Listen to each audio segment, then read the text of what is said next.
เออเน่พากันได้ยังกินตำเจลกินข้าวกับแจ่วเลยอ้าวก็มันจะมีแห้งอยู่บ่ล่ะเฮ้ยแบบว่ามียังกินนั่นเลยโอ้ยังกระแซ่บเบิดนั่นเวลานี่เบิ่งคักแล้วคนในบ้านว่าจังไดบอกโอ้ยว่ามันความหักมันกำลังมาแรงอยู่ปกติแล้วแหละโอ้ยลายโพดเบิ่งดูหาแจ่วเบิ่งแจ่วดูสิมือน้องบองโอ้ยเนาะเสียลองคือบ่อยากเข้าไปใกล้ด้วยนะตอนนี้น่ะบ่เป็นหยัง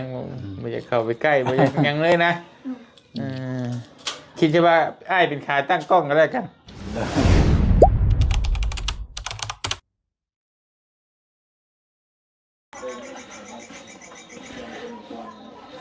พี่น้องกราบทักทายสบายดีพ่อแม่พี่น้อง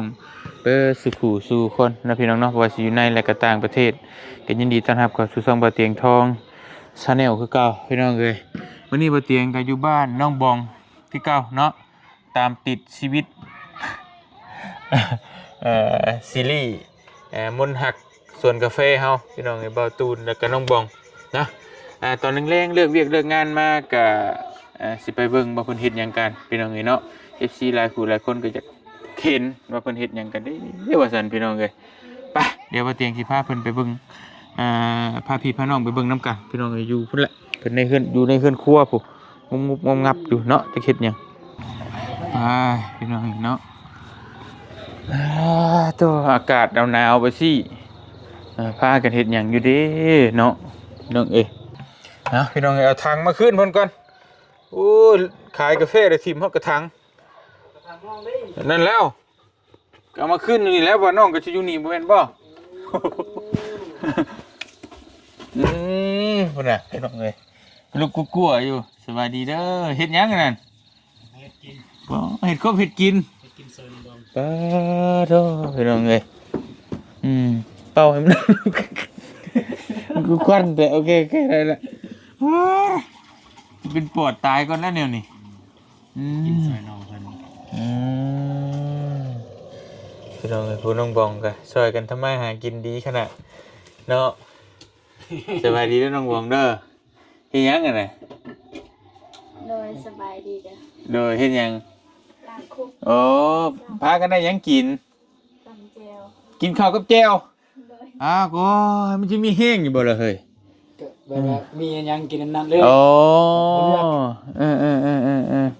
กินง่ายอยู่ง่ายว่าซั่นเถอะโอ้เห็นน้องไง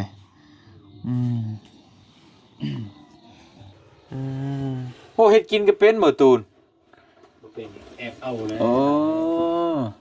สิสร้างครอบสร้างครัวแล้วเนาะเฮ็ดคือขนาดขอบใจเนาะแต่ว่าหากก็มาเฮ็ดแต่อยู่นี่บ่จ๊ะบ่อยู่เฮือนอยู่เฮือนบ่ได้เฮ็ดนะนี่น่ะขอโทษโอ้ยเปิดเผยความลับกันแล้วบัดนี้ว่าช่วยกันดีเลยพี่น้องธรรมดา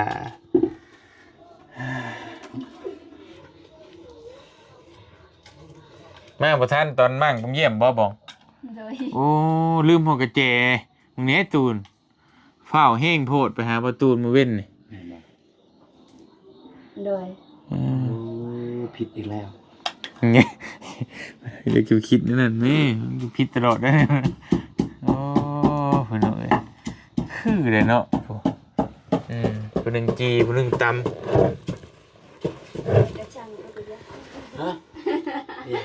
มุ้ยพักมาชนะใส่แก้วก็ได้ยังกระแซ่บเบิดนั่นเวลานี่เบิ่งคักแล้วเมื่อคืนเลยบ่ได้กินข้าว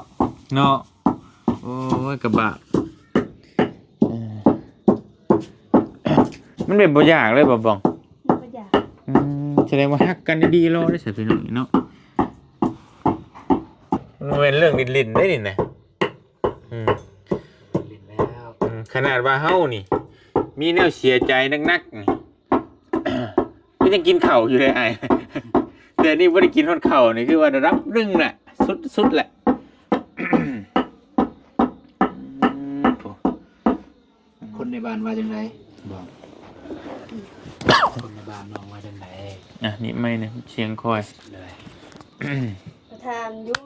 ยานที่ตอนที่ลงที่ทาง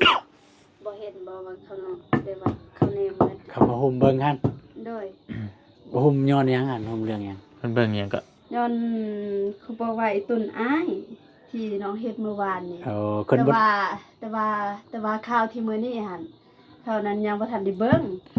โอ้เขาเห็นบ่ คือว่าเห็นกับเพิ่นแบบนั้นแล้วก็น้องก็ว่าเป็นเรื่องธรรมดา โอ้ธรรมดาจะบ่ได้กินข้าวกินน้ำ เออ ทางแบบว่าทางในก็นักแต่ว่าข้างนอกก็เว้าไปจังซั่น อ๋อเว่าแบบคือแบบให้โลกภายนอกว่าให้คิดว่าเป็นเรื่องธรรมดา เดี๋ยวให้คนอื่นเบิ่งว่าธรรมดา แม่นมุมมองของคนอื่นน่ะมันบ่ธรรมดาแล้วอืม เขาก็เว้าอยู่บ่แบบว่ากับหายบ่พี่น้องได้ว่าจังไดพี่น้องของน้องอะนะ เพิ่นยังบ่รู้ พี่น้องก็ได้ฮู้ เพิ่นเบิ่ง YouTube เนาะ เบิ่ง ในบ้าน เบิ่ง แต่ว่าเบิ่งแต่ว่าบาง เพราะว่าไอ้ยังบ่ได้เอาลงในเพจนี่หยังเลยเอาลงแต่ใน YouTube ไปซื่อ เพิ่นติดตามมาอยู่ เพราะปกติแถวบ้านเฮาแถวจะเก้าน่ะ คือน้องหน้าน้องหยังที่เขาเห็นนั่นน่ะอันนั้นในเพจน่ะใน Facebook อ่ะ ในเฟซ แต่ว่านี่ใน YouTube เลยพี่น้องเนาะเพิ่นบอกว่าเพิ่นอีโตนมาตุนใช่ปะ เลยพ่อกันกับพี่น้องน้องเองนั่นแหละ แม่ น้องสาวพวกลามทรายนี่แหละ โอ้ขนาดพี่น้องเจ้าของยังบ่ได้เข้าข้างที่ก็ แล้วก็แม่ก็ได้บอกอยู่ ว่า ว่าไปเฮ็ดกับเพิ่นจะสั้น ตุนเพิ่นบ่ แม่อยู่ในเฮือนนี่เด้ โดย โอ้ แม่อ้ายนั่นแหละ แม่อายเด้ แม่แล้วก็อ้ายของน้อง ทั้งแม่ทั้งอ้าย ทั้งแม่แล้วก็ทั้งวันสี ทางเอื้อย เอาเบิดเลย เอาหมดเลย เขาข้างไอ้ตูนหมด น่าโอ้ดูเลยอย่างที่สิว่าเบาะเจาะบานนี่อีตนนี่สิบอกอย่าว่าแต่ FC ซั่นน่ะ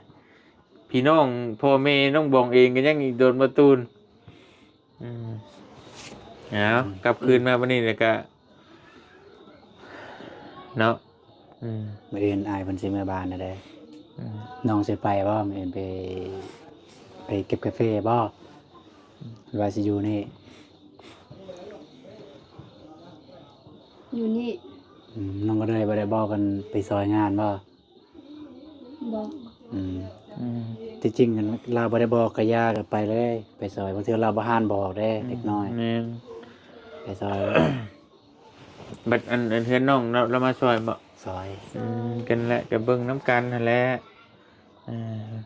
เดี๋ยวอะไรไปช่วยกันเบิ่งมีแต่อ้ายก็สิมาลาอยู่นี่บื้ออื่นนั่นแหละตอนมันมาเฮือนน้องก็เลยนะมาเกี่ยวครับ เพิ่นสัญญาแล้วว่าเพิ่นสิกลับมาหอบหน้าสิเอา5ซอก บ่ไร ทำไม บ่ไร ถ้าน้องถ้ามีงานแต่งได้ไอ้เอามาหาชอบ ถ้าบ่มีแต่งมื้อหยังนี่บ่เอามา คิดว่าจะเอามาต้อน บ่ 5ซอก บ่เอาครึ่งซอกก็ได้จะกินข้าวใหม่ ได้กินข้าวใหม่ได้นะซั่นนั้น พวกน้องบ่มีข้าว ได้โอ้ยบ่ยากดอก บ่มีนาบ่มีให้มีแต่ ก็แบบ สิ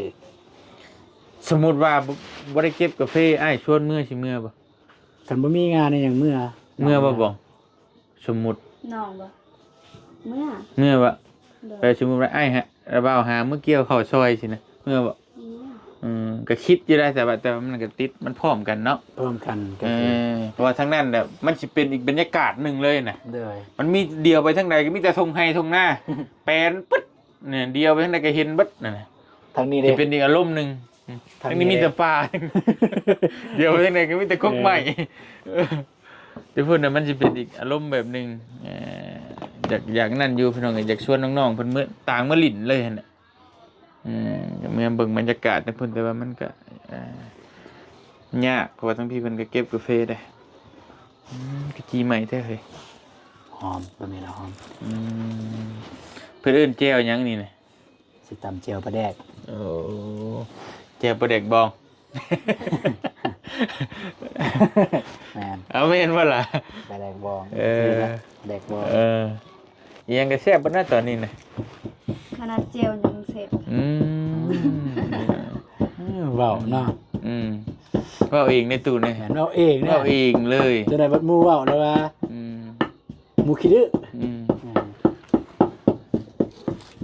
พอๆมาเลย บ่ว่ามันความหักมันกำลังมาแรงกับปกติแหละเว้าหยอกกันก็ดีดีแล้วเดี๋ยวก็ให้เครียดกันอืม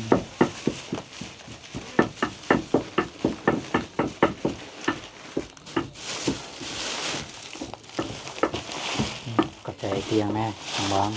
เป็นหยังโดยบ่มีหยังก็ต้มมีให้กิน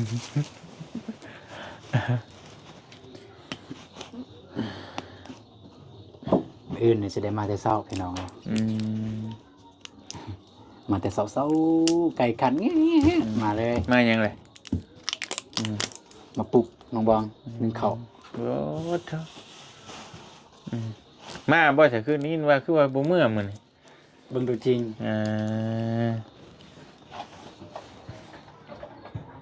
แล้วแหละว้าเถอะ โอ้ยลายโพดพอดีอยู่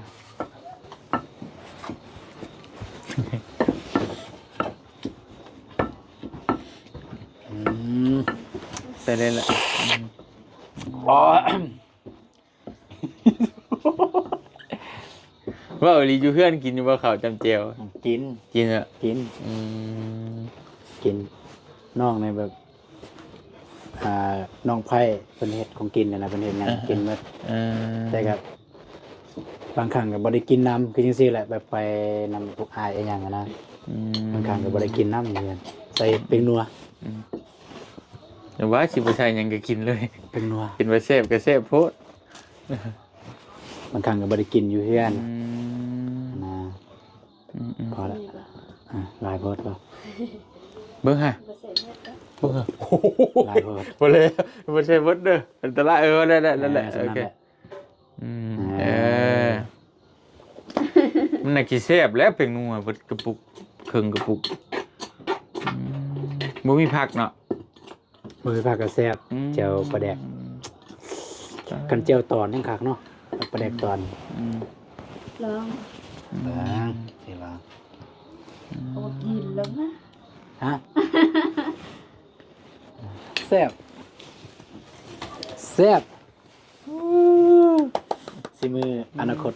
แซ่บไปเลย ให้กด แล้วแต่พี่น้องสิเติมเองมันยัง แต่สิมืออนาคต แต่โอเคดีกูตามแจ้งพริกที่ซื้อกินยิ้มในน้องบองโอ้เนาะมันเป็นนั่นเนาะคนมีความหักเนาะอ๋อมีหิมะตกตรงนั้น ตูนมีหิมะตกครับโอ้อากาศในเรื่องคุณ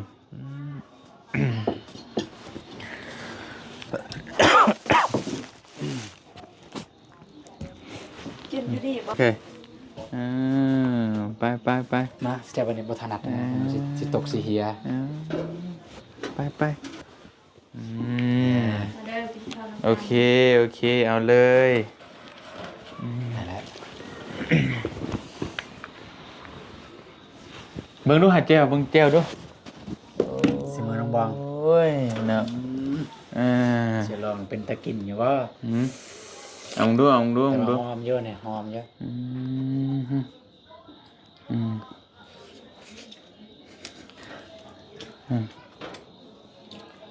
แซ่บป่ะ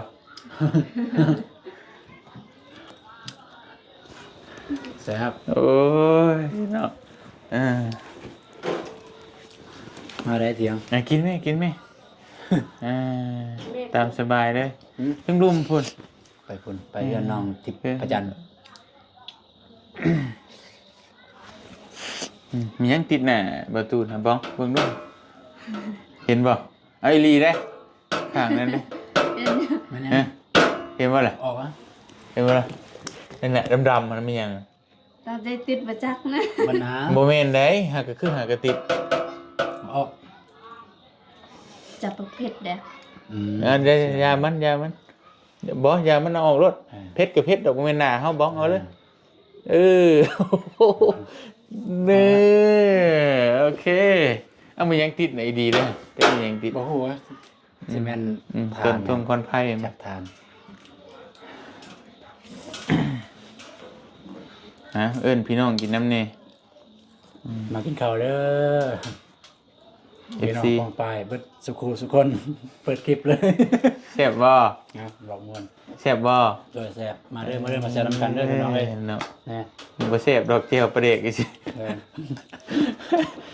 แซ่บอยู่ แซ่บอยู่บ่ แซ่บ อืมแซ่บแต่เจ้าของหั่นแหละ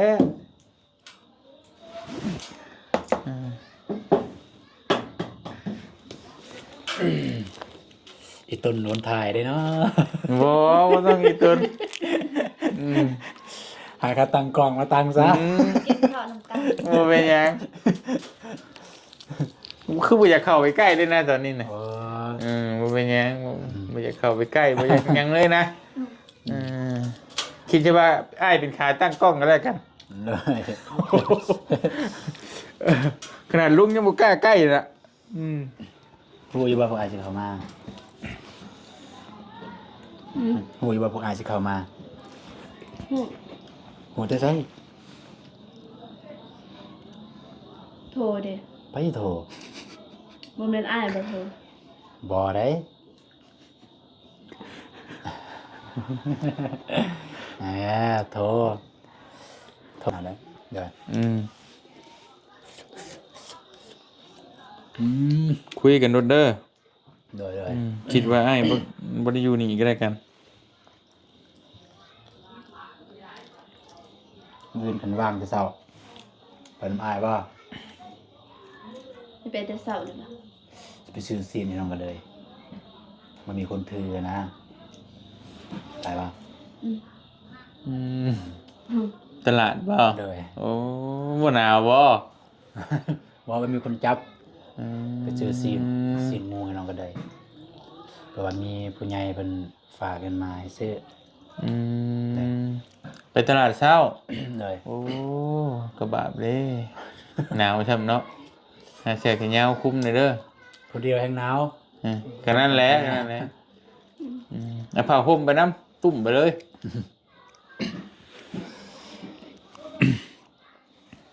ช่วยกันสร้างช่วยกันสร้างเนาะ เลย เอา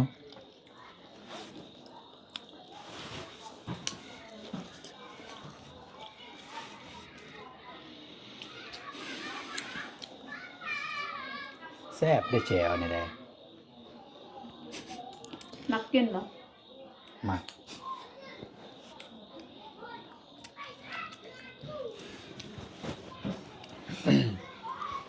เดี๋ยว สมมุติว่าได้อยู่น้ำกันได้บ้องเด้อมันอีกปีหนึง2 ปีมาถามให้ตำแจ้วแบบนี้ไม่ให้กินนะ เสพบ่ทุนอิหยังนี่คือ เฮ็ บ่ ด มี แต่แนวนี้ บ่มีหยังใส่เลย เฮ็ดแต่แนวนี้ใส่แต่ประเด็ก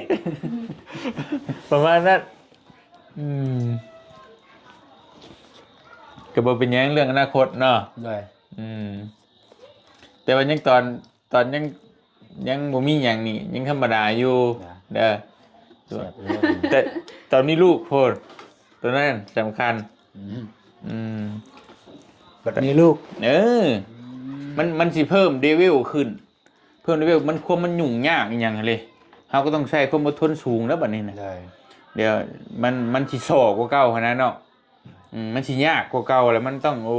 บาดนี่จักสิลูกจักสิหยังบางคนก็พิษกันย้อนเด้ ลูกมันตัวลูกให้ลูกห้องจักอีหยังแล้ว ยังช่วงนี้ยังระดับหนึ่งมันจะคอยอัพขึ้นไปเรื่อยๆมีลูกคนหนึ่งต้องซ้ำหนึ่ง2 คนก็ว่า โอ้ยรู้เรื่อง แต่เฮากับปฏิเสธบ่ได้เด้จ้ะคือสิ่งมันต้องมีเห็นนะ เลย เขามีเมียก็ต้องมีลูกแต่ก็เขาก็ต้องทำใจไว้แล้วตัวนั้นแต่ก็อดทนนั่นแหละนี่คือบอกไว้ก่อนว่ามัน เบิ่งใจให้รอดก่อนจึงบอกเรื่องลูกแบบนี้เนาะ อันนี้ว่าสมมุตินะ ได้ สมมุติว่าถ่ายเอาอยู่น้ำกันเอากันอีหลีแต่งกันงานกันอีหลีนะใหม่ๆเนี่ยจะโอ้ยเอาแล้วไปใส่ไปน้ำกันบ่อยากป้าก้นกันนะยกตัวอย่างคือไปเก็บกระเพาะกาแฟอย่างที่ก็โอ้ ผมบอกคนแบบไร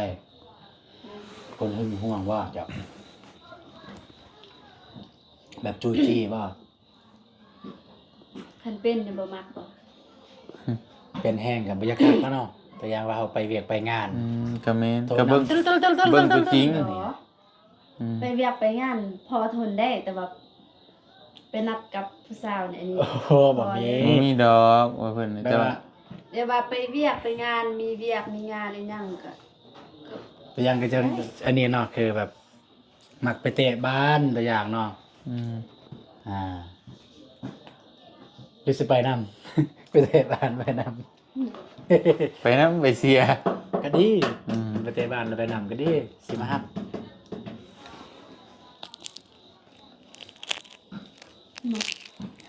โอ้บ่ตั้งใจฟังแล้วมึงครับหมอน กตัวอย่างไปถ่ายคลิปถ่ายหยังที่ก็บ่เป็นหยังบ่กลับดึกสมมุติกลับดึกได้ถ่ายคลิปนี่ก็จังซี่แหละเห็นพวกอ้ายนึง กับเด็กแต่ก็ต้องมีเหตุผลว่า เอาไอ้คนไปถ่ายงาน บอกก่อน บ่ได้บอกทุก กับบ่ว่าหยัง บ่ได้บอกทุกมื้อเด้บางมื้อก็บ่ได้บอกเด้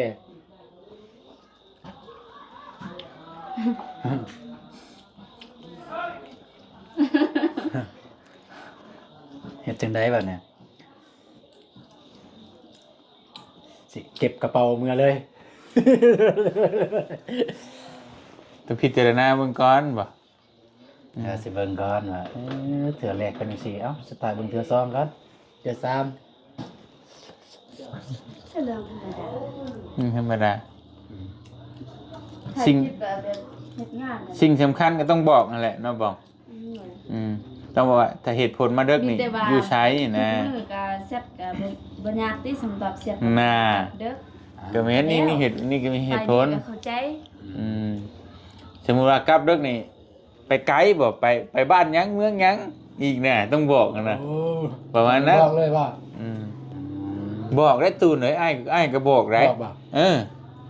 เหตุผลที่เขาเข้าเด้อนี่เฮาก็ต้องบอกว่ามื้อนี้มาไกลมันมาบ้านหยังเมืองหยังนี่ก็เฮาก็ต้องบอกได้เพราะว่า1มันก็เป็นห่วงเด้ บอกทุกมื้อเลย บอกทุกมื้อต้องบอกได้ คันอาเตียงว่าบอกนี่ก็บอกประสบการณ์เด้ แม่นเพราะว่า1มากะนึงเทื่อเฮาเพิ่นอาจจะไว้ใจเฮาอยู่เรื่องแบบผู้หญิงผู้หยังเพิ่นก็บ่สนใจแต่ว่าเพิ่นอาจจะเป็นห่วงเด้แบบไปดึกไปดื่นนึงเทื่อมันยังยันเกิดอันตรายกับเฮาจังซี่นะก็ประมาณนั้นเฮาก็ต้องบอกว่าตอนนี้ข่อยมาอยู่บ้านนี้มันกลับซ่าแน่เด้อหยังเพิ่นก็ฮู้ก็อาจจะบ่เป็นห่วงเฮาแค่นั้นแต่เฮาก็ต้องได้บอกหั่นแหละบอกได้ถึงมื้อนี้อ้ายมีลูก2คนน่ะก็ยังบอกได้ไปใส่ก็บอกเบิดแต่ว่าท่านเพิ่นก็สิเป็นห่วงเฮาแหละสาเหตุที่มันครอบครัวที่บ่ถูกต้องกันก็ผิดเถียงกันก็ครอบมันใช่มันบางเทื่อผู้ชายอาจจะคิดว่าบ่เป็นหยังเฮาก็เฮาฮู้ว่าเฮามาเวียกเฮาบ่บอกก็ได้สินะแต่ว่าผู้ที่ครองมันก็อีกอารมณ์แบบนึงเด้ผู้ที่ครองอยู่เฮือนว่าผัวเฮาสิเป็นหยังบ่ยันนี่ซั่นนี่นั่นคือน้องบัดอาจจะไปนี่ก็ขี่รถจักรเนาะ ได้ สมมุติว่าไปถ่ายคลิปนี่มันก็ความอันตรายมันก็สูงเด้ซะนกตัวอย่างมันเกิดอุบัติเหตุนู่นนี่นั่นเด้แล้วเฮาก็บ่จักมันหยังก็เป็นห่วงเฮาก็บอกหั่นแหละคืออ้ายนี่ก็กลับดึกก็บ่เป็นหยังแต่ว่าต้องฮู้ว่าเฮาเฮ็ดหยังอยู่ไสหันน่ะคือนั่งลิ้นกับทน้องที่ก็กลับเที่ยงคืนนี่ก็ได้ แต่ว่าต้องฮู้ว่าอยู่กับน้อง ประมาณนั้น คือสิแวะกินข้าวก็ต้องบอกแวะกินข้าวกินน้ำก็แค่นั้นแหละชงบอกนี่ก็บ่ได้ยากดอก ศึกษาไว้ได้เดี๋ยวไปเส้นแล้วมันจะมีปัญหากัน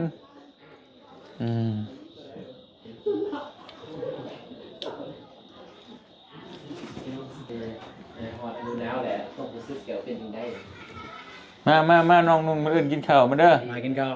มากินข้าว มีความรู้สึกอยู่ไหม ไปอิ่มเลยเพิ่นอิ่มแล้ว เอาเลย อิ่มเลยนะ อีไปได้ น้องก็มี10มื้อแล้วบัดนี้น้องตูนสิได้มื้อน้ำบ่หรือว่าได้ แต่ว่าสินอนเพราะว่าสิออกตลาดแต่เช้ามื้ออื่น ไปนำกันเด้อแต่เช้า สิไปนำกันกับน้ อื อง มไอ้เที่ยวไปเที่ยวมายากนะเด็กอีกแฮะ สื่อสินมุ่น ไปซื้อเส้นหมู ไปแต่4 โมงเนี่ย แต่4 โมงนั่นแหละ แต่ว่าน้องก็เลยก็บอกว่า8-9 โมงเราสิคืนนะ 8 โมงว่า ประมาณนั้นแต่ทางผู้ใหญ่เป็นทางมันมาต้นนะ โดยฟ้ามาแล้ว โดนมาแล้ว ไปเห็นหนูบ้องอดได้ติใส่เสื้อกันหนาวเนาะมี เสื้อหนาว เฮ้ยรักแท้มันก็ต้องอดได้สิไปตลาดน้ำกันชำนี่บ่ได้มันไม่ใช่แล้วมันเป็นรักแท้แล้ว ทุกสิ่งมุ่นเลย อืม โลกเลยล่ะ เพิ่นฝากมา1,500บ่ว่าถึงจากโล ประมาณ ได้อายุ7-8โลเนาะ ประมาณ เออเซ็ง เพราะว่าโลเส้นป้ายเด้สิ สิซื้อซ้ำเงินที่เพิ่นฝากมานั่นแหละ ได้อีกรอบแต่ว่าใส่กระตาบ่ได้ โอ้ยก็เอากระสอบหน่อยไปแล้วก็ฟาดใช่นะฮะ แซงจับทางล่างได้ 6 โล ลงไปเลยจับทางล่างเอา ได้ คือไป จำคืออยากซื้ออันเดี๋ยวนี้ก็ได้เขาจะเห็นคิดไว้อยู่ CP น่ะอึดแต่ไข่สิ นู่นเนาะ แม่ก็ย่าให้เพิ่นไปตอนเช้า แล้วมันดึกอยู่เด้ อืม ไป มื้อไปตอนเช้าเหรอ โดยมื้ออื่นไปแต่เช้า CP ก็มี มี อ อยู่ ยู่เลยตัดเตียนเลยพวกนี้ที่เราดู นั่งบ่จับกล้องวะ ไปซอยเขาเลย ไปเพิ่นเลย มาช่วยแน่นอนเขาเนาะ ก็สายสวยอยู่แล้ว น้องก็สิมาทาอยู่นี่เลย บ่เป็นหยังนะตามสบายโดด ได้ อืม อิ่มไปเลยอิ่มแล้ว อืม เอ้าสมมติเดี๋ยว บัดเอากันสิโนบบอกกันนะ บ่นี่นกแบบนกว่ากินข้าวแล้วแบบ ว่านบคือว่าสิ มัน โน เป็น บ ว่านกแบบเอาตนออกจังซี่นะอิ่มแล้วจังซี่ คือว่ามารยาทดีแล้วเนาะบอกเนาะแกดีกันได้เนาะ แต่ก็เฮ็ดให้ดี นกเอาเบิ่งน้องนกไปสิเบิ่งนะ เพราะว่า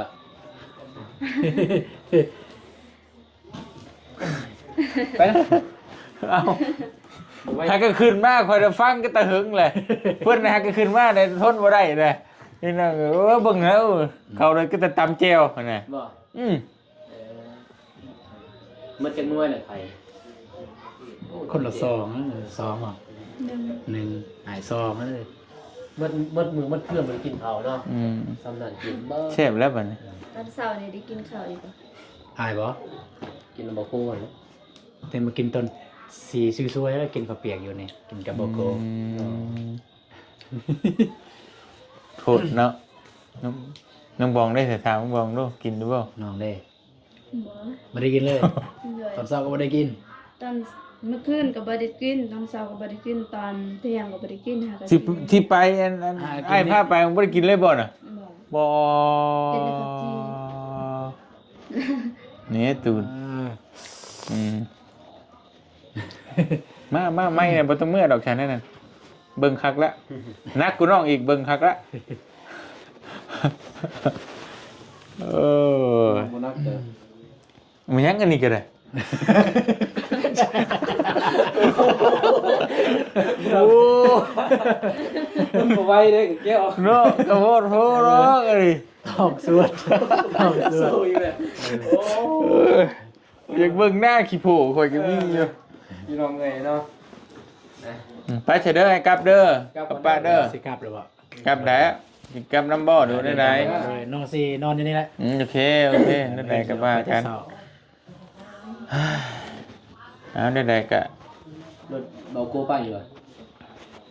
ไปเชิญให้กลับกันเด้อเชิญเด้อ เด้อเด้อ เอา ไม่ ได้เวลาเด้อ โดยเอาได้ไหนกะค่อยเว้าค่อยจากันเด้อ